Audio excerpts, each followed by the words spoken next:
हरे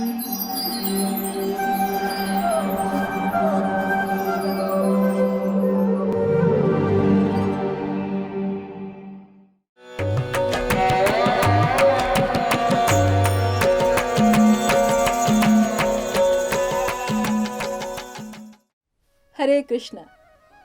आज के कार्यक्रम में आप सभी का हार्दिक स्वागत है।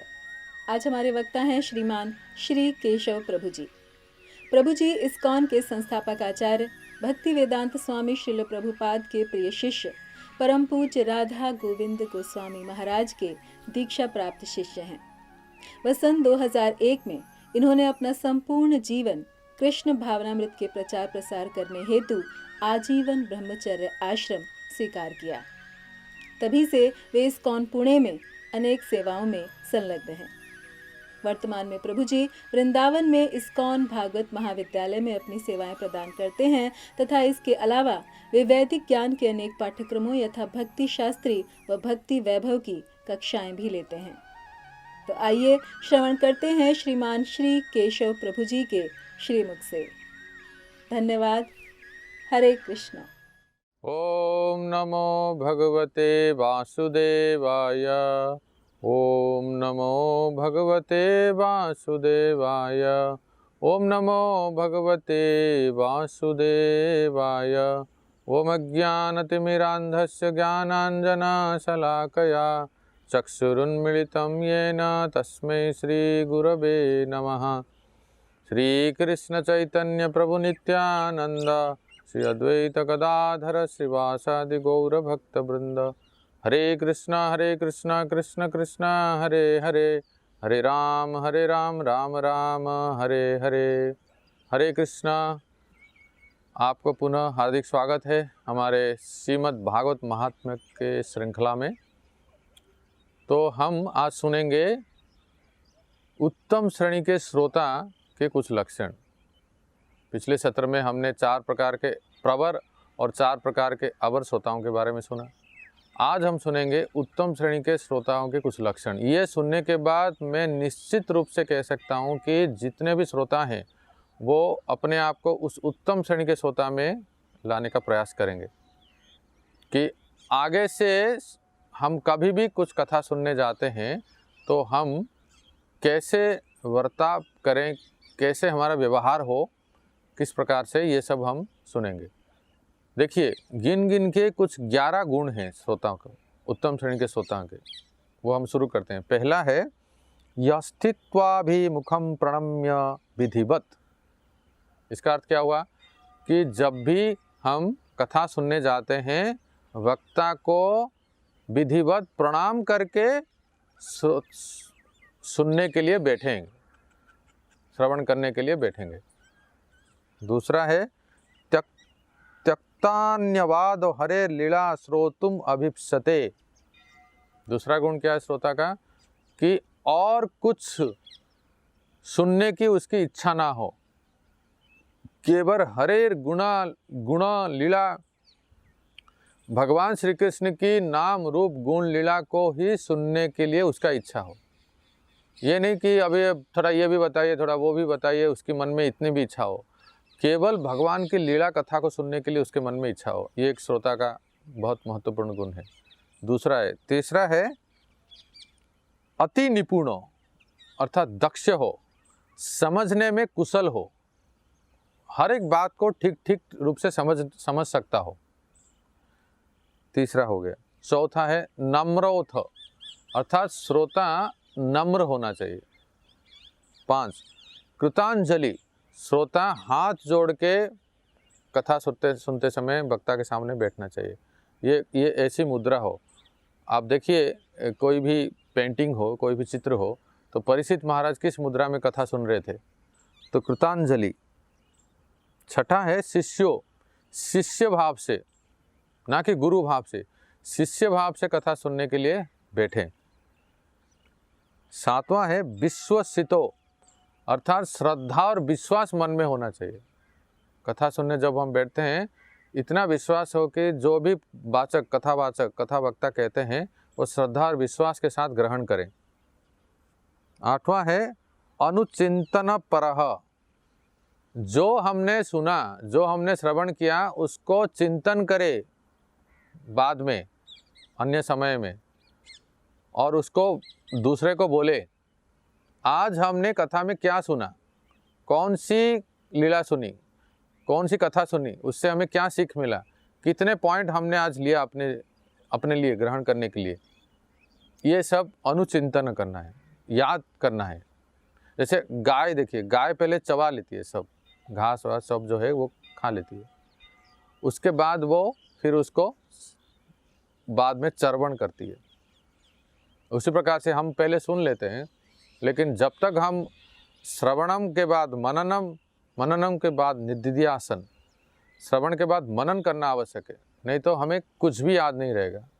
इसलिए अनुचिंतनम के श्रोता का एक लक्षण है। 9वां है प्रश्न अनुरक्त, उचित प्रश्न पूछना चाहिए नम्र भाव से। कुछ भी बात समझ में नहीं आए तो वक्ता को उचित प्रश्न नम्रता के साथ प्रश्न पूछना चाहिए। तर्क करते हुए नहीं पूछना चाहिए, या इतना ऐसा नहीं पूछना चाहिए कि अब देखते हैं वक्ता कितना पानी में है, हम जरा परखना चाहते हैं, ऐसे नहीं सोचना चाहिए। और 10वां है शुचिर नित्यम, श्रोता को भी शुचि होना चाहिए। शुचि का अर्थ क्या है? पवित्रता, अंतर बही, अंदर भी उसका पवित्र होना, पवित्रता, मन शुद्ध साफ होना चाहिए, बही स्नान शौच आदि करना चाहिए। और 11वां है कृष्ण जन प्रियो निगदित, अर्थात श्रोता का भगवान कृष्ण के भक्तों के साथ प्रेम होना चाहिए, संबंध अच्छा होना चाहिए, भक्तों के साथ उसका मैत्री प्रेम संबंध होना चाहिए। ऐसे श्रोता हैं जिनके पास ये 11 गुण हैं, वो उसको उत्तम श्रेणी के श्रोता माना जाता है। अब सुनिए, उत्तम श्रेणी के वक्ता कौन होते हैं? जो प्रवचन करता, जो कहने वाले हैं। कहते हैं पहला गुण देखिए, इसमें भी वक्ता के 5 गुण हैं। सबसे पहला गुण है भगवन मति, बहुत अच्छा गुण है। वक्ता का मति, मन भगवान में लगे रहना चाहिए। भगवन मति अर्थात उसका मति कहीं कोई संसारिक वस्तु व्यक्ति में नहीं लगा रहना चाहिए, रचा पचा नहीं होना चाहिए। थोड़ा राधे राधे भी कर लिया, थोड़ा हरे कृष्ण भी कर लिया, और वहाँ सांसारिक जितने भी सब वार्ता हैं और चर्चा हैं उसको हमारे मन में रखें। जो हम सुनते हैं, जो हम देखते हैं, मुंह से वही निकलेगा ना।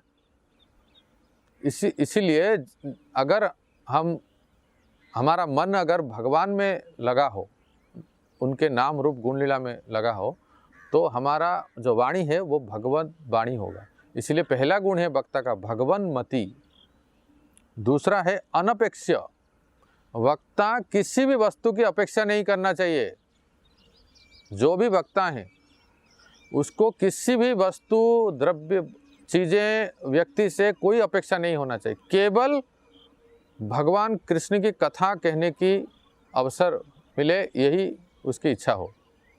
ऐसा नहीं होना चाहिए कि खुद बोले या ना बोले, नहीं तो सेक्रेटरी के द्वारा बुलवा दिए कि 5 लाख 10 लाख पहले डिपॉजिट करें तब महात्मा जी जाके कथा कहेंगे। ऐसे किसी प्रकार का अपेक्षा नहीं होना चाहिए, फिर उत्तम श्रेणी के वक्ता नहीं होंगे। इसको हमें ध्यान देना चाहिए। वक्ता को किसी भी वस्तु और व्यक्ति के प्रति अपेक्षा नहीं होना चाहिए, उसका केवल कृष्ण के ऊपर, कृष्ण ही का शरणम होना चाहिए। भगवान सब कुछ व्यवस्थित करते हैं, सब कुछ सबको वो पालन करते हैं। दूसरा हो गया। तीसरा है सुहृद, कथावाचक वक्ता जो होता है वो सुहृद होना, सबके प्रति एक सुहृद भावना, वेल विशर, शुभ चिंतक होना चाहिए। अर्थात किसी के प्रति भी उसका द्वेष, दुराव, वैर भाव नहीं होना चाहिए।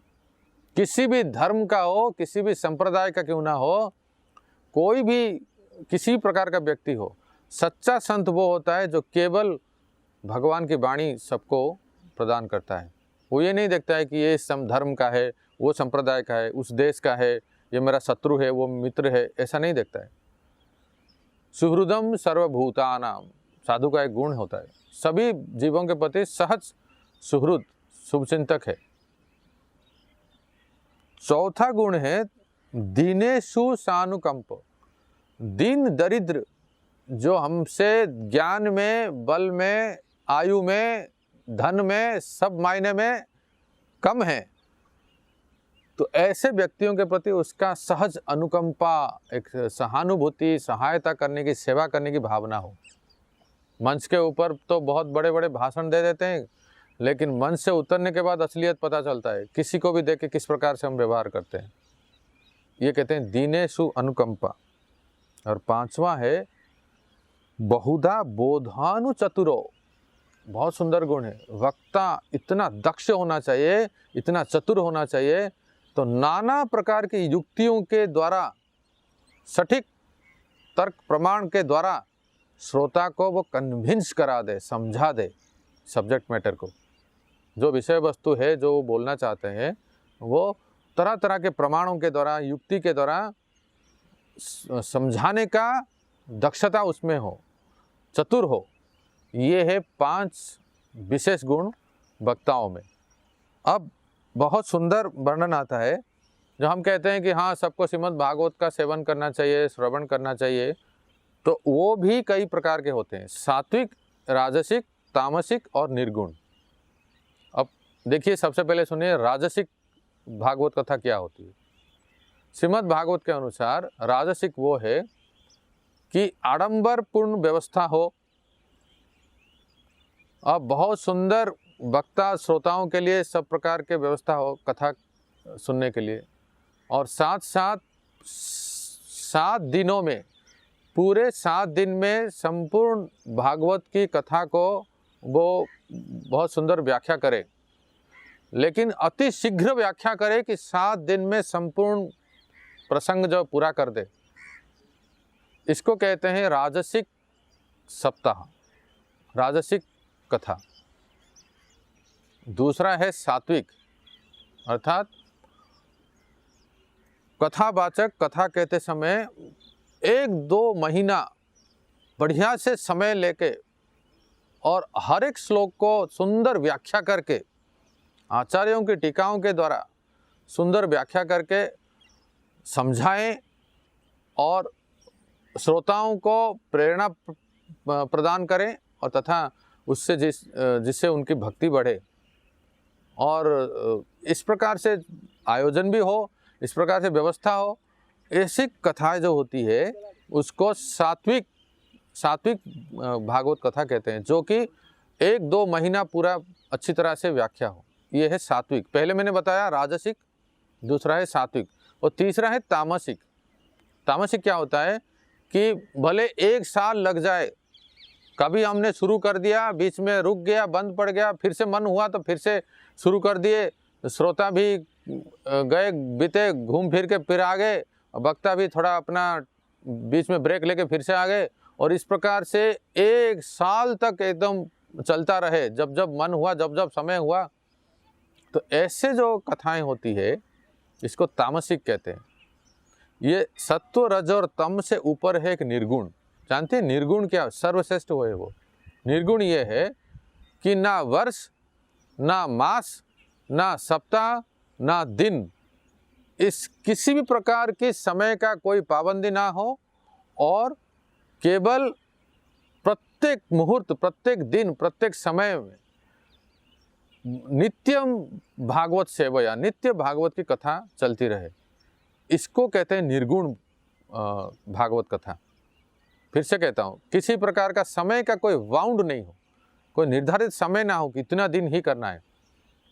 प्रत्येक दिन भागवत की कथा श्रवण, पठन, पाठन होता रहे। इसको कहते हैं निर्गुण भागवत कथा, और सर्वश्रेष्ठ है। तो ये सर्वश्रेष्ठ है निर्गुण। और प्राय संत लोग, जो उत्तम कोटि के संत होते हैं, वो ये शिक्षा देते हैं कि हमें नित्यं भागवत सेवा करना चाहिए, प्रत्येक दिन भागवत की पाठ, श्रवण आदि करना चाहिए। अब ये प्रश्न होता है, तो फिर ये 7 दिन की कथा कहाँ से प्रथा चालू हो गई? तो वो कहते भी हैं, पूछते भी हैं कि परीक्षित महाराज ने तो 7 दिन सुने। देखिए, इसका उत्तर ये है, परीक्षित महाराज के पास केवल 7 दिन का ही समय था, उसके बाद वो शरीर छोड़ने वाले थे। इसीलिए सुखदेव गोस्वामी ने 7 दिन में ही उन्होंने संपूर्ण 18,000 श्लोक को प्रवचन किए परीक्षित महाराज के समय सामने। इसका अर्थ ये नहीं केवल 7 दिन ही सुनना है, सुनना तो नित्यं भागवत सेवया है, लेकिन क्योंकि वो परीक्षित महाराज के पास 7 दिन का समय था इसलिए वो 7 दिन सुने। हमारे पास समय ही समय है तो प्रतिदिन सुने। ये सर्वश्रेष्ठ कथा है जो नित्यं भागवत सेवया करते हैं। अब देखिए संसार में कई प्रकार के लोग हैं, विशेष करके 3 प्रकार के लोग हैं जो विभाजित किया गया है। योगी, निर्विद्यमानानां इच्छताम्, श्रीमद् भागवत का एक श्लोक है। योगी अर्थात भक्त, निर्विद्यमानानां और इच्छताम्, सबके लिए श्रीमद् भागवत जो है ग्रहणीय है। सबसे पहले योगी देखिए, जो भक्त है, जिसके मन में केवल और केवल और केवल भगवान श्री कृष्ण के अलावा किसी भी वस्तु व्यक्ति की कोई कामना नहीं है। मुझे इस जीवन में भगवान श्री कृष्ण की चरण रज प्राप्त करनी है, मुझे भगवान श्री कृष्ण की प्रेम भक्ति प्राप्त करनी है, उनके लीला में अंश ग्रहण करना है, उनके पार्षदत्व बनना है। ऐसा शुद्ध मति जिनमें हो, वो योगी या भक्त, उनके लिए श्रीमद् भागवत ही ग्रहणीय है। श्रीमद् भागवत को ही पठन पाठन और श्रवण करना है। और दूसरे कैटेगरी के हैं, दूसरे विभाग के हैं, वो है निर्विद्यमानानां, अर्थात जो संसार से पूर्णतया उब गए हैं, संसार से उब के वो इस संसार से मुक्त होना चाहते हैं कि सब प्रकार के झंझटों से, परेशानियों से, काम क्रोध लोभ मोह आदि दैविक आध्यात्मिक आदि भौतिक इतना क्लेश कष्ट बहुत हो गया, ये मैं संसार से मुक्त होना चाहता हूँ। ऐसे लोगों को भी श्रीमद् भागवतम का आश्रय लेना चाहिए। ये है निर्विद्यमानानां, जो मुक्त होना चाहते हैं, मुमुक्षु। और तीसरे हैं इच्छताम, जिनको तरह तरह की कामनाएं हैं, जिनकी बहुत इच्छा है, मुझे नौकरी चाहिए, मुझे विवाह हो जाए, मुझे संसार में प्रतिष्ठा मिले, मेरा बिजनेस तरक्की करे, डबल हो जाए, मुझे ये चाहिए वो चाहिए, और सब कुछ जो भी कुछ चाहिए, संसार में रहूं, सुख शांति में रहूं, और शरीर छूट जाए तो अच्छे स्वर्ग प्राप्ति करूं, अच्छे अच्छे लोगों के स्वर्ग आदि लोकों में जाऊं और सुख भोग करूं, किसी प्रकार की इच्छा हो, तो ऐसे जो लोग हैं, इस ऐसे जिनकी कामना है, ऐसे लोगों को भी श्रीमद् भागवत का ही शरण ग्रहण करना चाहिए, जिससे उनकी सारी इच्छाएं पूर्ण हो जाएगी। आप विश्वास कीजिए, ऐसे ऐसे कथाएं इसमें जिसको पाठ करने से, चाहे ब्राह्मण हो, क्षत्रिय हो, वैश्य हो, किसी प्रकार का हो, तो वो सब जो है उनको अपनी इच्छा पूर्ति हो जाएगी। तो जैसे मैंने कहा, जिसको केवल भगवान ही चाहिए तो उनके लिए भागवतम है, जिनको मुक्त होना है उनके लिए भागवतम है, जिनको सांसारिक वस्तु कुछ भी चाहिए उनके लिए भी श्रीमद् भागवतम है। अर्थात अकामो सर्वो कामो वा, किसी प्रकार का कामना हो, तमाम कामनाएं हो या कोई भी कामना नहीं हो, श्रीमद् भागवत का आश्रय लेंगे तो हमारी सभी इच्छाएं पूरी हो जाएंगी, ये यहाँ बताते हैं। और अभी कहते हैं कि जो भी व्यक्ति अपने घर में श्रीमद् भागवत का पाठ पारायण या कथा का आयोजन करता है, उसको क्या लाभ होता है, और ऐसे व्यक्ति को जो सहायता करता है आर्थिक रूप से या सेवा के रूप में, जो भी सहायता करता है यजमान को, जो सहायता करने वाला और जो भागवत कथा की आयोजन करने वाला, दोनों का सद्गति होता है, भगवान श्री कृष्ण के चरणों की प्राप्ति होती है। तो अंत में एक सुंदर शिक्षा है, श्रीमद् भागवत महात्म्य में लिखा है, जो हम सुनेंगे, वो ये है कि वक्ता और श्रोता के बीच में तालमेल ठीक होना चाहिए, जिसको कहते हैं ना कॉम्बिनेशन। अर्थात वक्ता उत्तम कोटि का हो, वो श्रोता अधम कोटि का हो तो ठीक नहीं है। अर्थात वक्ता अगर उत्तम अधिकारी हो, परमहंस भक्त हो, वो केवल कृष्ण प्रेम सबको प्रदान करने वाला हो, और श्रोता क्या हो, महाराज जी हमारी बिजनेस बढ़ जाए, गुड़िया की शादी हो जाए, आप तो इतने जगह घूम रहे हैं, हमारे बेटे के लिए बहू देख लीजिए, तरह तरह की कामनाएं लेके बैठे हो श्रोता कि हमारे घर में भागवत करे तो हमारी ये सब इच्छाएं पूर्ण हो जाए। तो ये कॉम्बिनेशन अच्छा नहीं है। वक्ता उत्तम है, लेकिन श्रोता के मन में तरह तरह की कामनाएं। अच्छा विपरीत देखिए, श्रोता बहुत उत्तम है, वो चाहता है कि मुझे कृष्ण भक्ति प्राप्त हो इस जीवन में, मैं चाहता हूँ कि भगवान श्री कृष्ण के चरणों में अनन्य भक्ति प्राप्त हो, लेकिन वक्ता जो है वो उत्तम श्रेणी का ना हो। तो हर बार कथा में बोलते समय या कथा के बाद भी उसके मन में जो इच्छा है वो बोल ही देगा। अच्छा तो चेक आपने क्लियर कर दिया ना, या आपने जमा कर दिया ना, या आपने मैंने जो कहा था आपने वो कर दिया, फलाने ये जो भी इच्छाएं वो सब कामनाएं पूरी हो गई। ऐसे ऐसे अगर वक्ता मिल जाए जो अपने कामनाओं का पूर्ण करने में ही कथा वाचन करता रहे, तो वो भी कॉम्बिनेशन ठीक नहीं है। इसलिए वक्ता भी उत्तम हो जो केवल कृष्ण भक्ति और प्रेम भक्ति का प्रदान करे, तो श्रोता भी उत्तम हो कि हमारे भाग्य में जो लिखा है वो मिले, लेकिन हमें वो नहीं चाहिए, हमें तो चाहिए परम भगवान श्री कृष्ण की अनन्य भक्ति और उनके पार्षदत्व। ऐसा जो कॉम्बिनेशन है सर्वश्रेष्ठ है। तो इस प्रकार से हमने श्रीमद् भागवत के महात्म्य सुना। अंत में सुखदेव गोस्वामी कहते हैं, बहुत सुंदर श्लोक है, कृष्ण प्राप्ति करं शश्वत प्रेमानंद फल प्रदम श्रीमद् भागवतम शास्त्रम कलौ कीरेण भाषितम। सुखदेव जी के मुख से कहा हुआ ये श्रीमद् भागवत शास्त्र है, कलयुग में साक्षात परम भगवान श्री कृष्ण की प्राप्ति कराने वाला एक और नित्य प्रेमानंद देने वाला, नित्य प्रेमानंद फल प्रदान करने वाला है। अर्थात इस जीवन में हमें नित्य प्रेमानंद मिलेगा श्रीमद् भागवत की पठन श्रवण से, और अंत में भगवान श्री कृष्ण के चरणों की प्राप्ति। दोनों हाथ में लड्डू है, कितना सौभाग्य है हमारा। इसलिए इतने दिनों तक या इतने सत्र में हमने जो भी हम सुने, आप सबको बहुत अच्छा लगा होगा।